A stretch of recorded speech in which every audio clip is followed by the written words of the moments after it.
De retour sur ce plateau, on parle de la puissance en parole et en acte. Oui, puissant en parole et en acte, c'est possible. Mais ma première question est celle de savoir, je m'en vais la poser au prophète Rodrigue.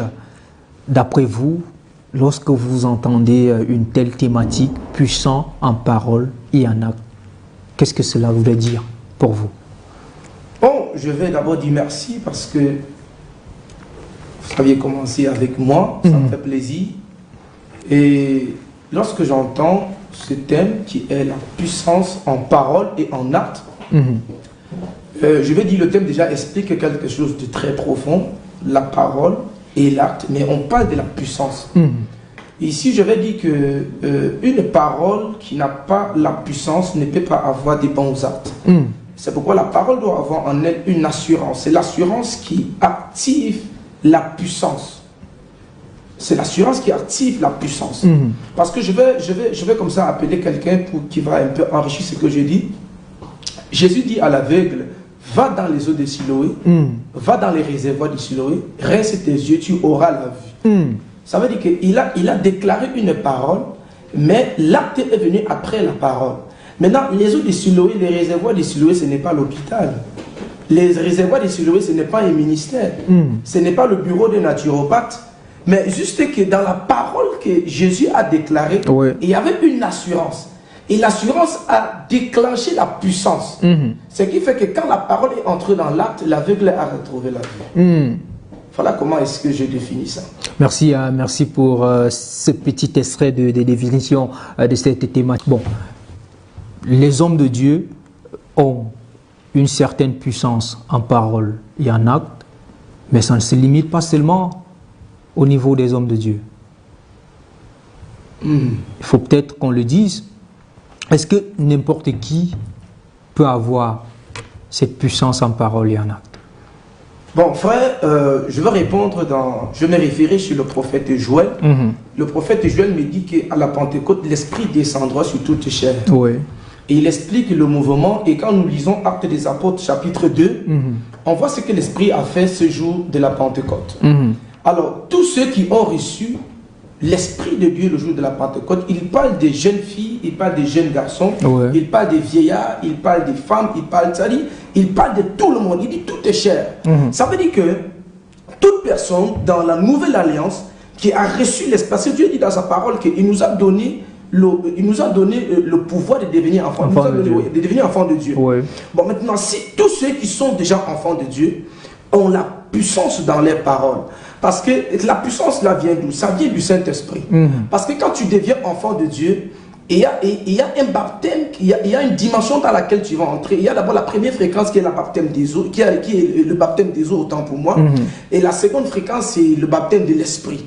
Donc quand tu es déjà entré dans cette fréquence qui est le baptême de l'Esprit, alors la Bible dit que l'Esprit sera avec toi au moment même qu'il faut. Ça veut dire qu'il y a des choses que tu peux dire. Si c'est l'Esprit qui t'anime, elle peut imparter.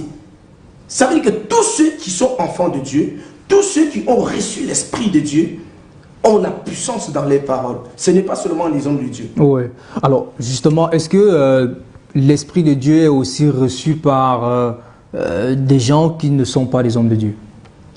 Oui, je dirais oui, parce que qui est même homme de Dieu, qui n'est même pas homme de Dieu? Justement, il faut se poser la question. Parce que ici, homme de Dieu, je vais dire homme de Dieu dans ma petite connaissance, selon comme l'Esprit m'inspire. Homme de Dieu, ici, c'est quelqu'un qui a une autre charge dans son sacerdoce, qui lui donne, je vais appeler ça quoi, qui lui donne l'opportunité de guider, d'être à la tête. C'est celui-là que je peux appeler homme de Dieu. Bon, quand je parle comme ça, je prends l'exemple sur Jésus. Jésus marchait avec les hommes de Dieu, c'était des apôtres. Mais Jésus était à la tête des apôtres, parce que c'est lui qui conduisait les apôtres. Il était le berger. Donc ici, homme de Dieu, je le compare à un berger. Je le réfère à un berger. Alors maintenant, ceux qui ne sont pas des bergers, ce sont des brebis. Mais les brebis aussi sont enfants de Dieu. Les brebis aussi ont un sacerdoce. Parce que dans le sacerdoce, c'est le foyer dans lequel tu as la mission que Dieu t'a confiée. Donc maintenant, si tout le monde sur la terre, qui n'est pas que homme de Dieu, mais qui est enfant de Dieu, peuvent avoir ont en eux, pas qu'ils peuvent avoir, ils ont en eux la puissance. Ils ont en eux la puissance ils ont en eux une parole qui a la puissance. Ce n'est pas seulement les hommes de Dieu, ce n'est pas seulement les bergers. Ouais. C'est pourquoi Dieu peut traiter avec le berger, comme il peut aussi traiter avec le fils. Le brebis. Avec le brebis. C'est pourquoi Dieu peut parler au père, comme il peut aussi parler au fils. Parce que je vais prendre un peu l'exemple sur Agar. Ouais. La Bible dit qu'Agar dans le désert a crié, mais l'ange n'est pas descendu. Mais quand le fils a crié, l'ange est descendu. Quand le fils a crié, l'ange est descendu. Mais quand il fallait traiter avec quelqu'un, ce n'est pas avec le fils, mais c'est avec Agar que l'ange a traité.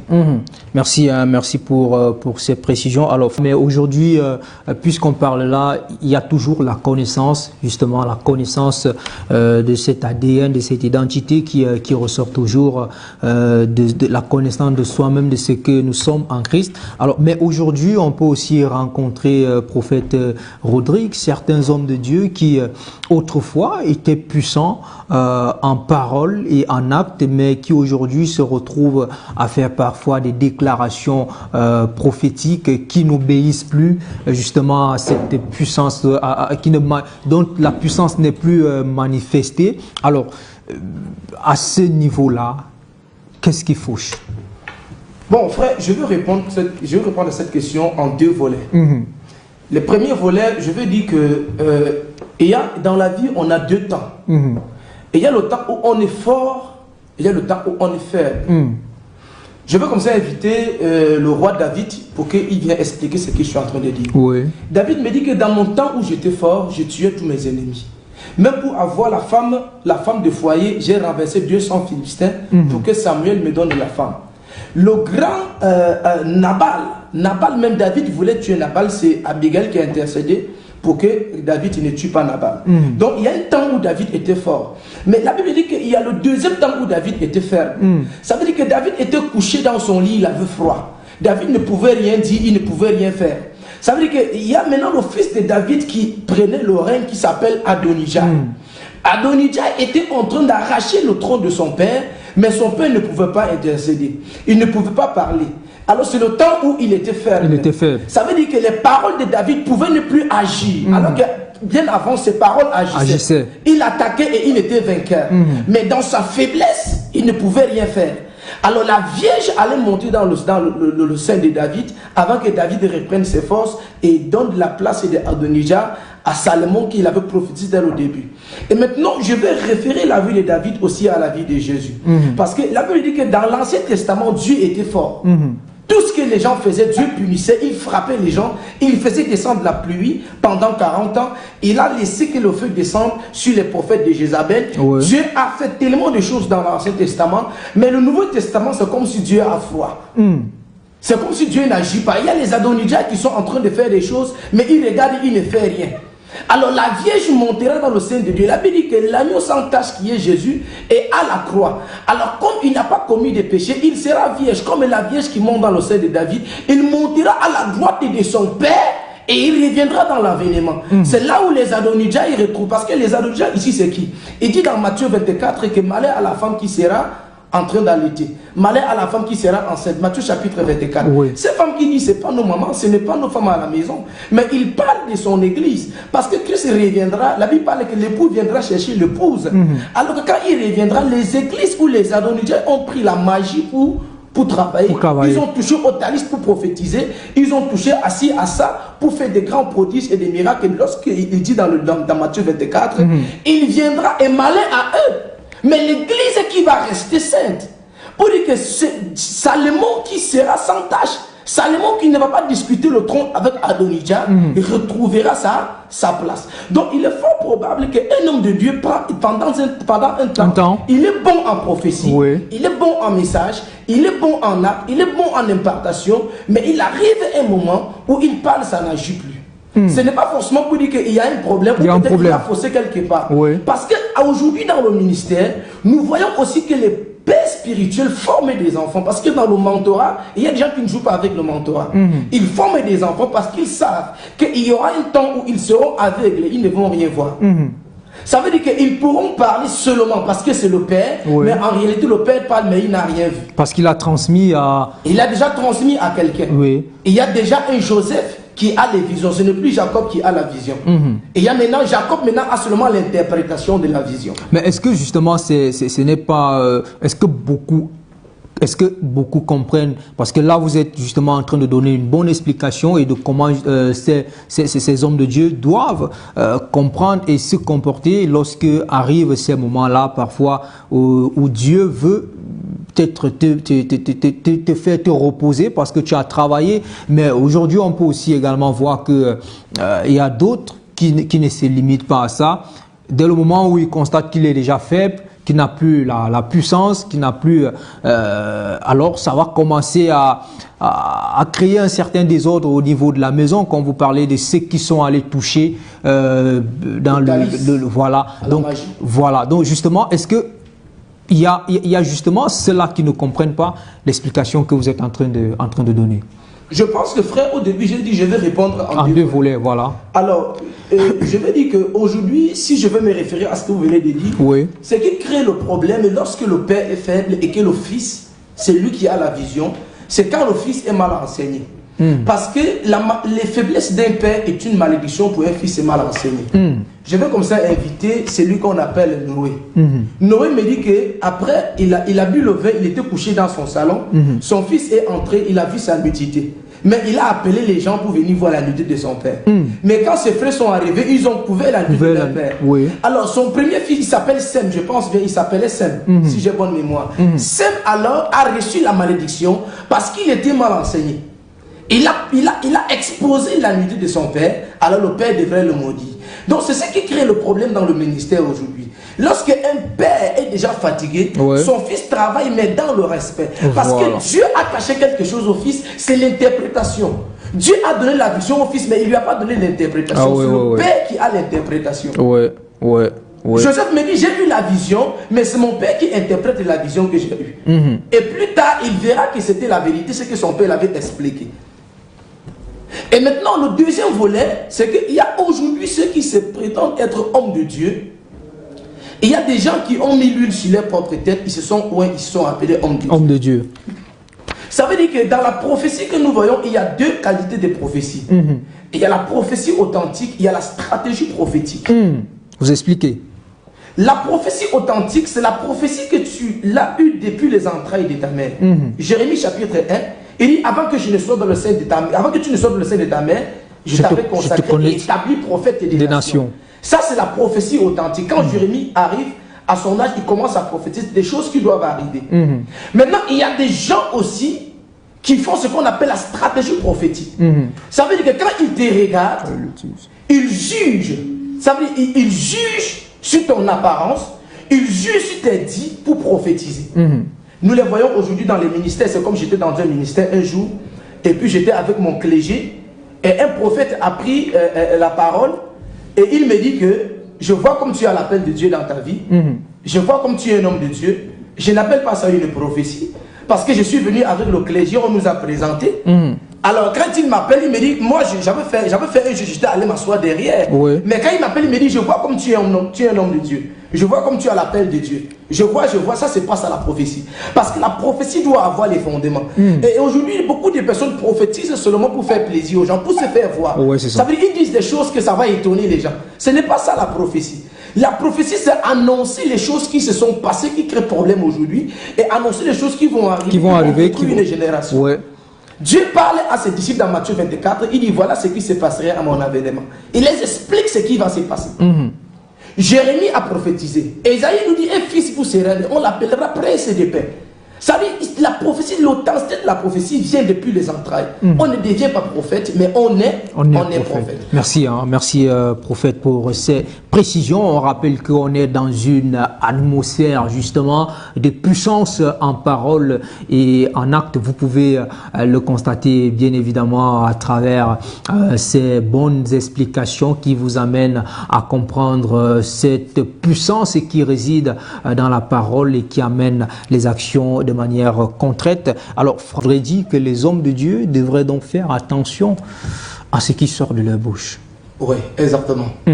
Mais avant de répondre à ça, je vais faire un feedback sur une question que vous aviez posée au pasteur. Allez-y. Oui, c'était sur l'âge.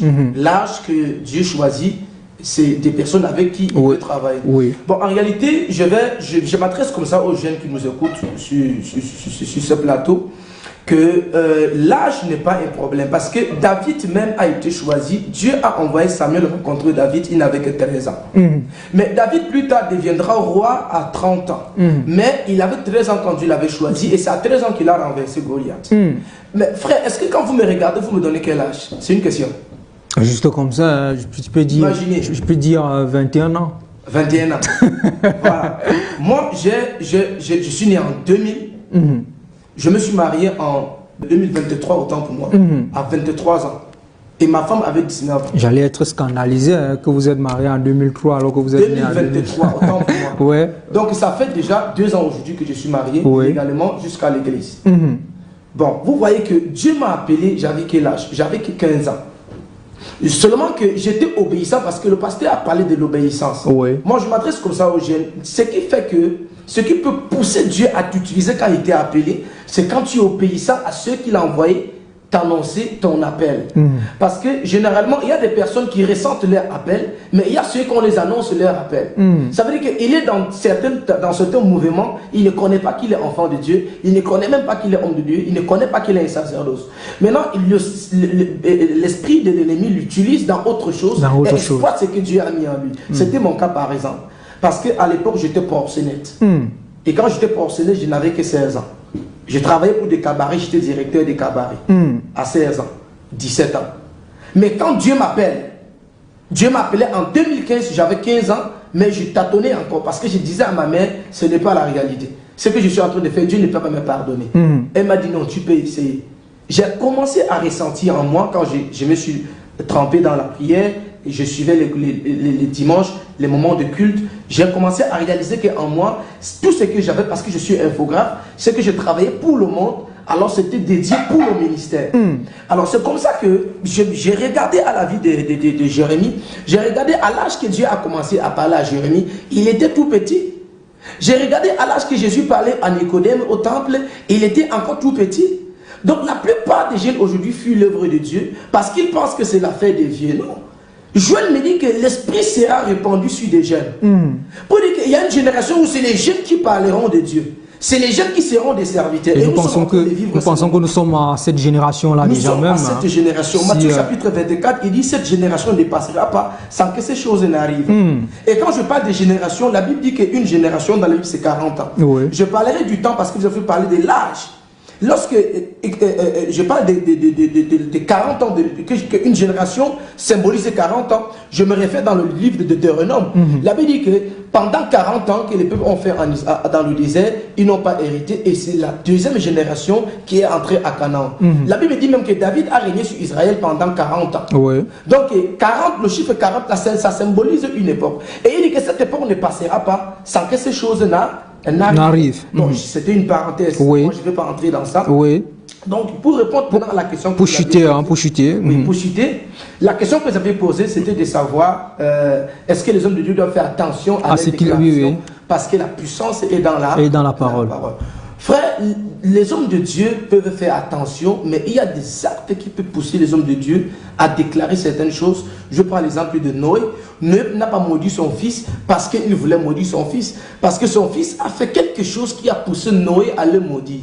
Parce que Myriam n'a pas hérité de la lèpre parce qu'on voulait lui donner la lèpre. C'est ce que Myriam a fait qui a fait que la lèpre vient sur Myriam. Parce que quand Dieu a envoyé Moïse, il a envoyé avec 2 signes. Et il y avait le signe du bâton qui était la bénédiction, la libération, ça qui allait délivrer le peuple d'Israël. Mais il y avait aussi la malédiction qui était la lèpre. Il dit, mets ta main dans ton aisselle et tu ressors. Quand il ressort, on voit la lèpre.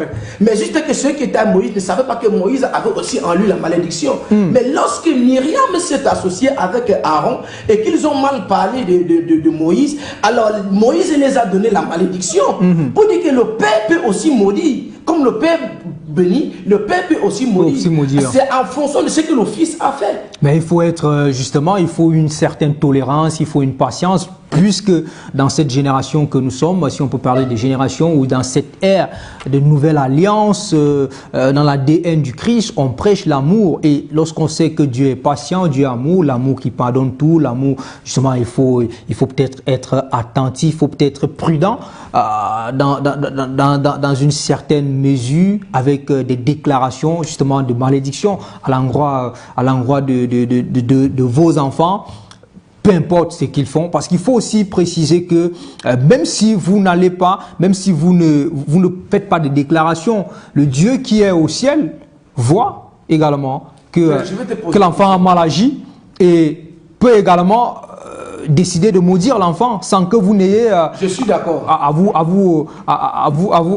proclamer ou à déclarer. Mais sauf que c'est vous qui serez peut-être au milieu ici de dire au Dieu Tout-Puissant que Père pardonne, exactement comme le Christ l'a fait sur la croix pour nous. Frère, laisse-moi te challenger un peu. Oui. Rentrons dans le livre des Actes des Apôtres, je crois c'est chapitre 9. Pourquoi est-ce que Judas Iscariote, après avoir trahi Jésus, pourquoi on lui a remplacé à la chambre haute qu'on attendait le Saint-Esprit? Allez-y, dis-nous. Pierre va dire à ses disciples que nous sommes proches du temps, mais on n'est que 11. On doit compléter le chiffre 12 pour que l'Esprit descende. Maintenant, on dit qu'autour des frères, il y avait les autres frères qui étaient avec Christ depuis. Il y avait Matthias et un autre que j'oublie un peu le nom, ça va venir, je vais parler. Et puis, on va faire un tirage au sort. Et maintenant, Pierre va se référer dans les psaumes de David que la demeure de Judas Iscariote, sa demeure ne peut pas être habitée, mais ses services peuvent être remplacés. Alors, on le remplace, c'est pourquoi? C'est parce qu'il a trahi le Christ. Il fait partie de ceux qui ont vendu le Christ. Maintenant, on le remplace. On pouvait dire que, ok, on le pardonne. Dieu même va faire. Mais il est parti de lui-même. Il n'était pas parti de lui-même, Judas. On pouvait aller le chercher. Parce que lorsqu'un frère part, on peut aller le chercher. Nous voyons aujourd'hui dans les ministères. Quand un frère est absent et qu'on constate que son poste vraiment, ça dérange, on va vers lui pour savoir pourquoi est-ce qu'il n'est pas là. Ben, il est parti de lui-même. Voilà. Maintenant, lorsqu'on se réfère dans l'Ancien Testament, là, que sa demeure ne peut plus être habitée, mais et ses charges peuvent être remplacées. Ça veut dire que ce n'est pas parce qu'il est parti, mais c'est une loi qui allait déjà être appliquée. Lisons la parole. Bien le dit qu'on doit remplacer ses charges. C'est là où on fait le tirage au sort et on le remplace par les frères qui étaient là et l'Esprit de Dieu descend. C'est pour dire que ce n'est pas seulement...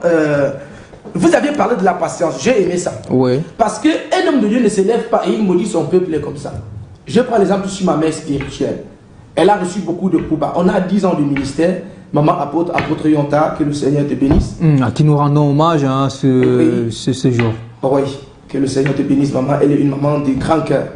Je n'ai jamais suivi dans sa bouche comment elle maudit quelqu'un. À 10 ans de ministère. On a eu des coups bas dans l'église. On a eu des gens qui ont voulu même arracher le ministère. Les hommes qui sont venus, ils ont dit non, c'est la femme ne peut pas gouverner. Ils ont voulu faire des choses, mais elle n'a jamais maudit quelqu'un. Mais elle a sa façon de prier. Quand elle prie, j'entends souvent comment elle prie face à cette difficulté. Ça veut dire qu'elle laisse tout entre les mains de Dieu. Justement. Mais juste qu'en laissant tout entre les mains de Dieu, vous avez parlé de la puissance qui est dans la parole et dans l'acte. Parce qu'il y a ce que j'appelle l'intention. Je peux prier parce que tu m'as fait quelque chose, mais quand je suis en train de faire des déclarations à Dieu, l'intention définit l'acte que je veux que ça se réalise.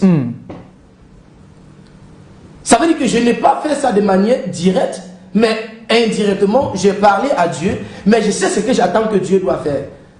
Et Dieu va agir. Donc la malédiction ici n'est pas forcément ce qu'on peut déclarer de la bouche, mais l'intention de prière peut définir ce qu'on attend que ça va agir. Bien pour cette précision.